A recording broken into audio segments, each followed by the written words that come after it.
है तो कमलनाथ के मंदिर नुमा केक काटने पर सियासत गर्मा गई है। गृह मंत्री नरोत्तम मिश्रा ने कमलनाथ पर हमला बोल दिया है। जो कांग्रेस कर रही है ऐसा मोहम्मद गौरी और गजनवी ने किया था, तो सनातनी परंपराओं का लगातार विरोध कर रही है कांग्रेस। उन्होंने कहा कि जूते पहनकर भजन कीर्तन कर रहे हैं कमलनाथ, तो मानसिकता बदलिए, आस्थाओं पर कुठारघात मत कीजिए। उन्होंने कहा कि चुनावी हिंदू मत बनिए और भगवान से माफी मांगे कमलनाथ। तो कमलनाथ ने छिंदवाड़ा में, आपको बता दें कि मंदिर नुमा केक काटा था और कमलनाथ हिंदू सनातनी परंपराओं का लगातार विरोध कर रहे हैं, ऐसा उन्होंने बयान में कहा है। और साथ ही हिंदू देवी देवताओं के चित्र काटकर वो काट रहे हैं और कांग्रेस के पूर्व मुख्यमंत्री कमलनाथ जूते पहनकर भजन कीर्तन कर रहे हैं।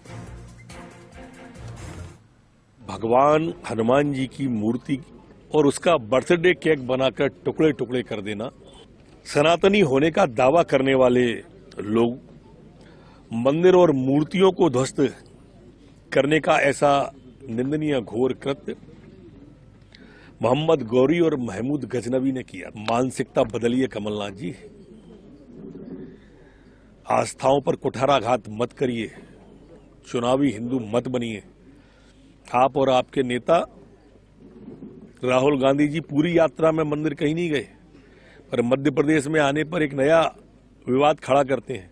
ये विवाद जो आप जानबूझ के धर्म के खड़े करते हैं, अभी 2 दिन पहले जूते पहन के भजन गा रहा था, ऐसा मत करिए, लगातार कुठाराघात मत करिए।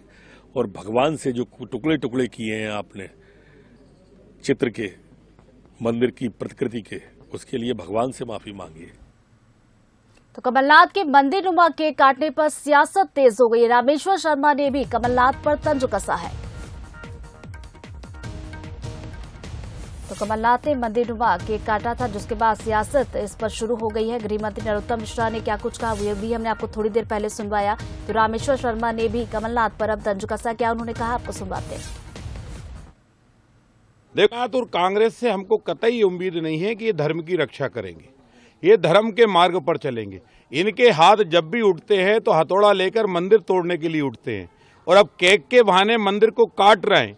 ये मुसलमान और ईसाइयों को ये संदेश दे रहे हैं कि मजबूरी में राम हम भज रहे हैं। वैसे तो देखो हमारे हाथ में ये चाकू है और बजरंगबली का ये चित्र है, देखो हम चाकू से इस चित्र को किस तरह फाड़ रहे हैं। देखो ये मंदिर के शिखर से लेकर नीचे तक मंदिर को किस तरह काट रहे हैं। इनकी प्रवृत्ति है मंदिरों को तोड़ने की, इनकी प्रवृत्ति है मंदिरों की प्रतिमाओं को खंडित करने की, और इसलिए हिंदुस्तान के जनमानस ने कांग्रेस को खंडित किया है।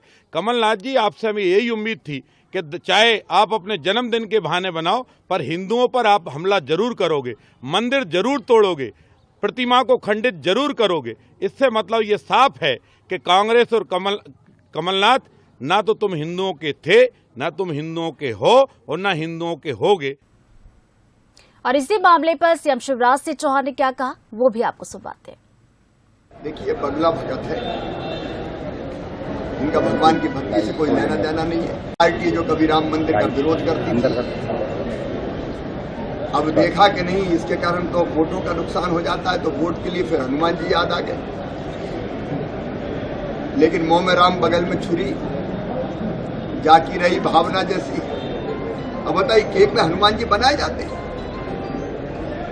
ये सनातन परंपरा का अपमान नहीं। हनुमान जी को आप केक पे बना रहे हैं और केक काट रहे हैं, ये अपमान है हिंदू धर्म का, सनातन परंपरा का, जिसको ये समाज स्वीकार नहीं। तो सीएम शिवराज सिंह चौहान को तो आपने सुना, और इसी मामले पर कांग्रेस की तरफ से भी प्रतिक्रिया आई है, वो भी आप सुनिए। केक काटने को लेकर जो वक्तव्य मुख्यमंत्री जी ने दिया है, मैं समझता हूं मुख्यमंत्री पद के अनुरूप उनका कथन नहीं है। जहां तक कमलनाथ जी की बात है, कमलनाथ जी के बारे में मध्य प्रदेश ही नहीं, हिंदुस्तान के लोग सब जानते हैं कि वो हनुमान भक्त हैं। जिस तरह से आज से नहीं, कई वर्षों पहले जब वो मुख्यमंत्री बने भी नहीं थे और बनने की कोई उनकी लालसा भी नहीं थी, तब उन्होंने छिंदवाड़ा में जो हनुमान जी की मूर्ति की स्थापना करी है, वो पूरे हिंदुस्तान के लोग एक पर्यटन के रूप में भी वहाँ जाते हैं, दर्शन करने जाते हैं, और जो भी छिंदवाड़ा जो व्यक्ति जाता है उसकी भावना रहती है कि वो हनुमान जी के दर्शन करे। अरे उनके चाहने वाले अगर केक लेके आते हैं, कोई केक कटवाता है, तो मैं समझता हूं कि ये कार्यकर्ता की भावना रहती है और वो कार्यकर्ता मानता है कि हनुमान भक्त कमलनाथ जी का जन्मदिन है, तो वो अपनी भावनाएं जिस तरह से व्यक्त करना चाहता है वो करता है। तो देखिए, बीजेपी की बात की जाए या फिर कांग्रेस की बात की जाए, दोनों की तरफ से इस मामले पर प्रतिक्रिया आ रही है और सियासत अब इस पर गर्मा गई है। तो कमलनाथ ने मंदिर नुमा केक काटा था, जिसकी तस्वीरें भी हमने आपको दिखाई, जिसके बाद गृह मंत्री नरोत्तम मिश्रा ने कमलनाथ पर हमला बोल दिया। तो वहीं सीएम शिवराज सिंह चौहान ने भी बगुला भक्त बता दिया। तो जो कांग्रेस कर रही है ऐसा मोहम्मद गौरी और गजनवी ने किया था। गृह मंत्री नरोत्तम मिश्रा ने ऐसा अपने बयान में कहा है। तो उन्होंने कहा कि सनातनी परंपराओं का लगातार कांग्रेस विरोध कर रही है। इसी खबर पर ज्यादा बातचीत के लिए एग्जीक्यूटिव एडिटर मनोज सैनी जी हमारे साथ जुड़ गए, उनसे बातचीत कर लेते। मनोज जी, देखिए, एक तरफ जहां बीजेपी कह रही है कि कांग्रेस सनातनी परंपराओं का विरोध करती आई है, तो वही कांग्रेसी कह रहे हैं कि भाई ये हनुमान भक्ति है। तो सियासी गलियारों में देखा जाए तो ये मुद्दा इस वक्त गरमाया हुआ है। राजनीति आखिर क्या मोड़ लेगी इस मुद्दे पर? देखिए, निश्चित रूप से यदि मध्य प्रदेश में सियासत इसी बात को लेकर कई बार सामने आती रही है और देश की बात भी करें, क्योंकि यदि कांग्रेस कोई ऐसी गलती करती है तो उसका खामियाजा भी भुगता है। और आप देखिए कि कमलनाथ की गलती नहीं है ये, दरअसल कार्यकर्ता अति उत्साह में होते हैं और ये उसी तरह का मसला है कि काफी कार्यकर्ता पहुंच गए और उन्होंने केक काट दिया। केक पर हनुमान बने थे, मंदिर बना था, जाहिर है कि वो कटेगा और उसका वीडियो सामने आएगा तो फिर बीजेपी कहां छोड़ने वाली। बीजेपी बेहद हमलावर है। कल हमने देखा मुख्यमंत्री शिवराज सिंह चौहान ने भी सीधे सवाल, बल्कि उनको बगला भगत तक कह दिया। उसके बाद अभी प्रदेश अध्यक्ष बी डी शर्मा की प्रेस कॉन्फ्रेंस हुई, उन्होंने भी सीधे तौर पर कह दिया कि कमलनाथ जवाब दे, क्या वो हिंदुओं का अपमान कर रहे हैं?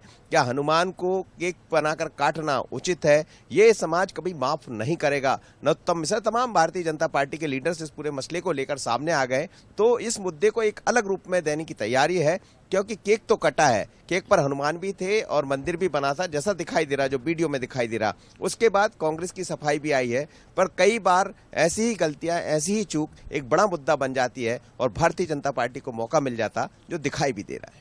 बिल्कुल, ये जो तस्वीर आई है उसके बाद बीजेपी को एक बड़ा मुद्दा मिल गया। जब ऐसी तस्वीरें आती है तो जाहिर सी बात है कि पार्टी चुप नहीं बैठती। अब देखने वाली बात होगी कि आखिर ये सियासत कहाँ जाती है। बहुत बहुत शुक्रिया मनोज जी आपका जानकारी के लिए।